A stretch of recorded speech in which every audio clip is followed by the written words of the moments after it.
Assalamualaikum warahmatullahi wabarakatuh. Alhamdulillahilladzi arsala rasulahu bil huda wa dinil haqq liyuzhirahu 'alad dini kullih walau karihal kafirun.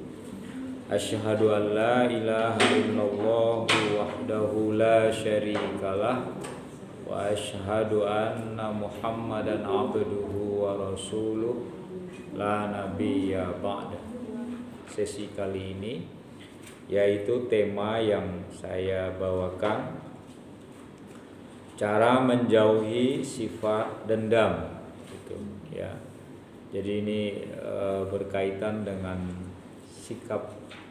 sifat manusia, di mana kadang kita susah ya untuk melepaskan diri kita dari cengkraman rasa dendam.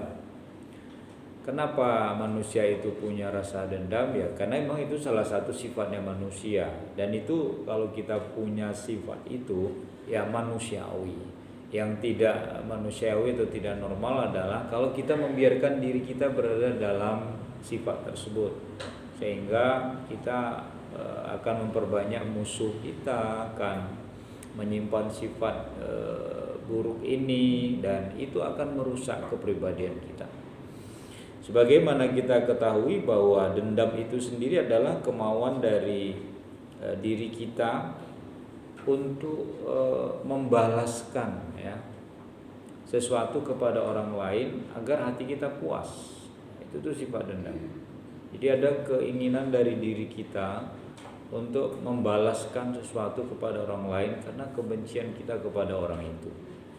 Jadi kalau ada di hati kita, awas ya nanti tak balas gitu ya. Nah, itu sifat dendam Ibu ya. Awas tunggu tanggal mainnya gitu. Itu dendam itu ya. Jadi kalau ada orang yang merendahkan kita atau menyepelekan kita, lalu kita memiliki kata-kata seperti itu, paling tidak ya, nah itu dalam diri kita sudah ada sifat dendam ya. Nah sifat dendam ini tentu saja sifat yang tidak boleh kita pelihara ya. Bagi seorang muslim jangan ada di antara kita itu sifat dendam. Karena itu Allah mengingatkan kita dalam firman-Nya, bisa dilihat dalam surat Asy-Syura ya. Asy-Syura ayat 40.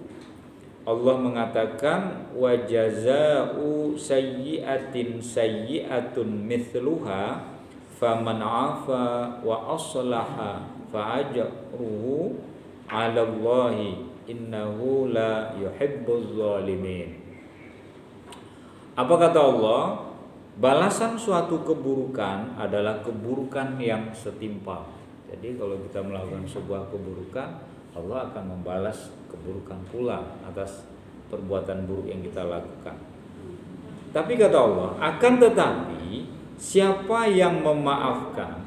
Nah, jadi kalau kita itu memaafkan atas balasan perbuatan orang lain kepada kita, siapa yang memaafkan kata Allah dan berbuat baik kepada orang yang jahat. Jadi kita kalau ada disakiti oleh orang, lalu kita memaafkan orang yang berbuat jahat kepada kita, apa kata Allah? Maka pahalanya dari Allah. Sesungguhnya Ia tidak menyukai orang-orang yang zalim. Jadi Allah tidak menyukai orang-orang yang dendam, karena dendam itu adalah perbuatan zalim. Zalim itu bahasa Arab artinya orang yang berbuat aniaya. Ya, perbuatan zalim itu adalah perbuatan menganiaya orang lain. Sehingga Allah akan mengapresiasi kita kalau kita mau memaafkan orang lain. Ya, kalau ada kata maaf dari diri kita, insya Allah kita tidak akan berpikir tidak untuk membalas. Wah, nanti saya balas, itu tidak ada ya. Oh, ada orang menyakiti kita, ya sudah kita maafkan gitu ya. Ada orang yang menyinggung perasaan kita, ya kita maklumi gitu ya. Mungkin dia sedang lagi tidak enak hatinya, kita berpikiran positif pada orang lain ya. Ada orang yang berkata kasar, oh mungkin dia habis lagi ada masalah, sehingga kata-kata yang keluar dari mulutnya adalah kata-kata yang menyakitkan, tanpa harus kita berpikir untuk membalas suatu saat ucapan orang tersebut. Karena biasanya sifat dendam itu muncul karena kitanya memiliki perasaan yang dalam hati kita itu kita merasa tersinggung gitu loh Ibu ya. Kita tersinggung dengan ucapan orang lain. Sehingga kita ingin membalaskan suatu saat orang tersebut dengan balasan yang setimpal kata kita kan. Nah, padahal itu tidak boleh. Jadi ada orang yang memiliki sifat dendam ini dan itu bisa lama loh nyimpannya itu ya. Bahkan ada orang yang menyimpan rasa dendam itu sampai ya menjelang meninggal gitu, masih menyimpan rasa dendam itu. Jadi dia tidak pernah mau memaafkan orang tersebut ya. Nah, jadi kalau kita mengalami perasaan atau sifat yang terluka hati kita lalu kita dendam, maka mulai sekarang satu kata kuncinya kata Allah, maafkan, supaya kita tidak memiliki rasa dendam. Dan rasa dendam yang ada di dalam hati kita itu mudah-mudahan sudah tak harus. Kita sekarang bisa berpikir, Ibu, ada nggak orang yang kita dendami gitu loh, ya? Kita bisa mikirkan sekarang, ada nggak kita memiliki perasaan dendam pada orang lain gitu? Kalau kita merasa dipikir, oh iya ya, saya merasa sakit hati pada orang tersebut dan hingga hari ini saya memendam rasa dendam. Nah ini tolong kita hilangkan segera. Tapi kalau sekiranya kita berpikir, sejauh ini saya nggak punya rasa dendam sama orang lain, alhamdulillah. Ya, saya yakin di masjid ini kita yang hadir pada sore ini, insya Allah tidak ada memiliki rasa dendam pada seorang pun ya. Apalagi orang itu adalah orang yang terdekat dengan kita ya. Karena rasa dendam itu memang saya melihat sendiri akibatnya. Ada orang yang bermusuhan, tidak mau ketemu padahal teman tadinya, hanya karena perasaan dendam ya. Ada orang terpelajar lalu dia saling membenci, kalau bertemu saling menghindar, itu ada. Ya, saya sering menemukan itu loh. Itu kan bukannya mereka itu kolega, kata saya. Bukannya itu mereka teman. Kok mereka nggak mau bersalaman? Kok mereka nggak mau saling berbincang? Oh, orang itu sudah bermusuhan dan cukup lama. Oh, saya kaget saya. Padahal orang itu tokoh loh. Ya, saya tahu itu. Ya. Maka kalau kita memiliki perasaan dendam itu, kalaupun ada sekarang ini, mulai sekarang kita berupaya untuk bisa memaafkan orang tersebut dan kita menghilangkan dari hati kita perasaan dendam. Kenapa? Kenapa saya katakan hilangkan dari hati? Karena dendam itu salah satu penyakit hati. Jadi itu penyakit hati. Ada di hati kita rasa dendam. Nah, sekarang kita akan membahas bagaimana kita menghindari itu dan apa ciri-ciri orang yang memiliki sifat dendam itu. Sekarang kita bahas cirinya dan cara menghilangkannya. Yang pertama, ciri orang yang memiliki perasaan dendam itu, jemaah sekalian yang saya hormati, yang pertama ialah ia sulit sekali memberi maaf kepada orang yang dianggapnya salah. Jadi sulit memberi maaf kepada orang yang dianggapnya salah. Sampean salah, saya tidak akan memaafkan sampean. Nah, itu ciri orang yang pendendam, ya, orang dendam. Ya. Dan biasanya yang menganggap salah itu bukan orang lain tapi kita. Walaupun orang itu belum tentu salah. Ya. Jadi kita menganggap bahwa orang itu sudah bersalah pada kita. Ya, kadang-kadang kan kita menyapa orang, lalu orang yang kita sapa itu tidak nyaut. Lalu kita akan marah secara sepihak, sombong amat ya. Padahal orang itu sedang tidak dengar. Bisa loh, ya. Kita ketemu di jalan, Bu, Pak, mau kemana? Dia ngeliat kita tapi nggak nyaut. Lalu, sombong amat, awas nanti, gitu kan? Nah, kalau ada perasaan seperti itu, kita menganggap orang itu salah. Padahal bisa saja orang itu lagi bengong, ibu-ibu, ya. Bisa lagi banyak pikiran, sehingga dia tidak fokus ketika kita sapa.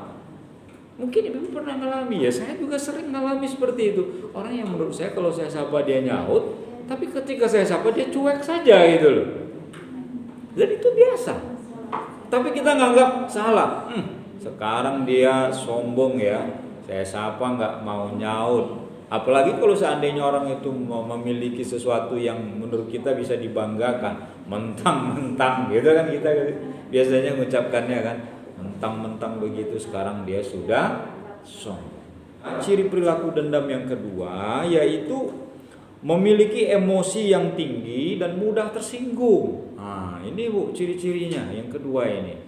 Jadi orang yang memiliki sifat dendam itu ciri yang kedua adalah emosinya tinggi dan mudah sekali tersinggung. Meledak-ledak kalau ngomong gitu loh. Ya.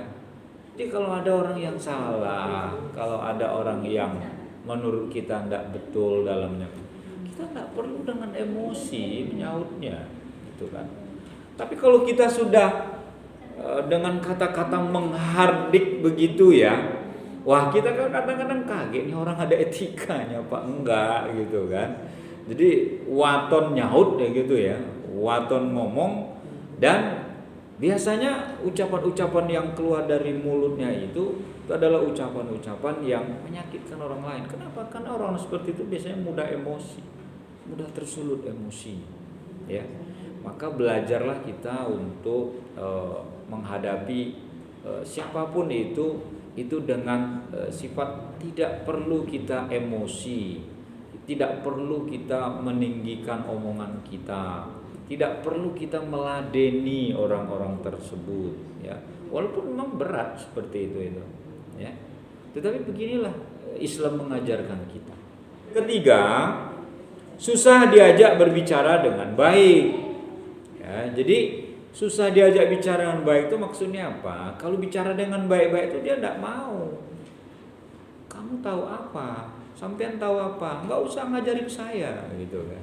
Oh, tunggu dulu Pak, tunggu dulu Bu, sabar. Menurut saya tuh baiknya begini, seharusnya seperti ini, dengan kepala dingin. Enggak usah ngajari saya lebih tahu dari kamu. Nah, sekarang suka kita menemukan orang kayak gitu. Nah, itu biasanya. Apalagi kalau sudah pakai kata-kata ini, saya lebih tahu, lebih dulu makan asam garam. Nah, kalau ini udah saya udah angkat tangan itu udah gitu kan. Kamu tahu apa? Saya lebih dulu makan asam dan garam. Pantas mulutnya asam gitu ya, sehingga yang keluar kata-katanya gitu. Jadi itu cirinya.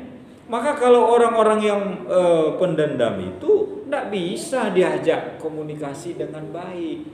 Kan kalau orang duduk baik-baik itu kan kita diskusi seperti ini. Ya. Makanya kalau ada istilah dalam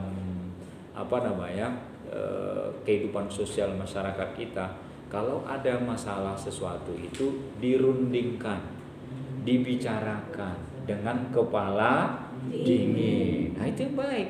Kalau kepala dingin itu artinya kalau kita ingin menyelesaikannya dengan cara baik-baik, ya. Jadi nggak main gontok-gontokan tuh nggak gitu. Apalagi kalau pakai istilah menang-menangan. Nah, itu nggak bisa, itu hanya anak kecil yang seperti itu. Lalu yang keempat, ciri dan perilaku dendam itu adalah suka mengancam terhadap orang yang menyebabkan dia kecewa. Jadi orang-orang yang mengecewakannya itu diancamnya, ya. Nah, kalau orang-orang yang seperti ini itu orang dendam itu, ya, cirinya suka mengancam.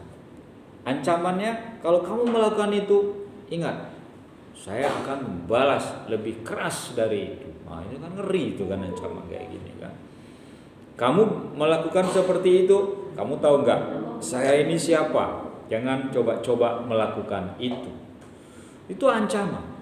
Dan siapa sih yang suka diancam? Nggak suka kita tuh diancam kan. Ada orang kadang-kadang bisa stres karena diancam oleh orang lain, bisa depresi karena diancam oleh orang lain. Karena ancaman itu yang diganggunya kan pikiran kita ya kita pikiran kita jadi nggak tenang, melakukan sesuatu tuh merasa terancam nyawa kita, apalagi yang kalau yang ikut terancam tuh keluarga kita, tentu kita kan nggak mau itu terjadi. Nah, kalau orang yang pendendam itu biasanya ya sukanya mengancam-ngancam gitu. Yang kelima ya, ciri sifat dendam itu adalah tidak pernah mau menerima nasihat. Jadi tidak pernah mau menerima nasihat. Kan ada itu Pak, Mbok ingat sudah tua gitu kan. Kamu tahu apa? Gitu kan, biasanya seperti itu. Ingat Bu, istighfar. Hei, saya lebih tahu soal itu daripada kamu gitu kan. Ini enggak boleh itu. Ya. Jangan menggarami lautan gitu kan. Saya lebih paham dari kamu yang anak kemarin sore. Kan sering kita kadang-kadang melihat seperti itu ya. Atau mendengar kalau ada orang yang dinasihati malah balik menghardik kita gitu kan. Ya. Nah, ini orang-orang yang nggak pernah menerima nasihat. Lalu yang terakhir, yang keenam, ya, orang tersebut tidak ingat bahwa dia juga akan mati. Nah, ini yang paling penting, yang terakhir, makanya ini kata kuncinya. Kita ini mau nyimpan dendam sampai kapan? Itu loh. Jangan sampai mati kita bawa tuh dendam. Makanya ingat mati kita. Saya punya sifat dendam, masa saya bawa seumur-umur hidup saya gitu kan? Jangan. Biasanya orang yang dendam itu dia melupakan aspek ini. Seakan-akan dia hidup selamanya. Dan sifat dendam itu dia simpan di dalam hatinya dengan baik. Ya. Kalau kita memiliki sifat ini, sadarlah, saya punya sifat ini. Saya mendendam sama orang ini. Dia masih hidup mumpung ada, mungkin saya lebih baik minta maaf kepada dia. Paling tidak dia masih hidup, bisa saya saling bermaafan. Atau ya, kalau kita berpikir positif Ibu ya, maaf bila ada kekurangan. Assalamualaikum warahmatullahi wabarakatuh.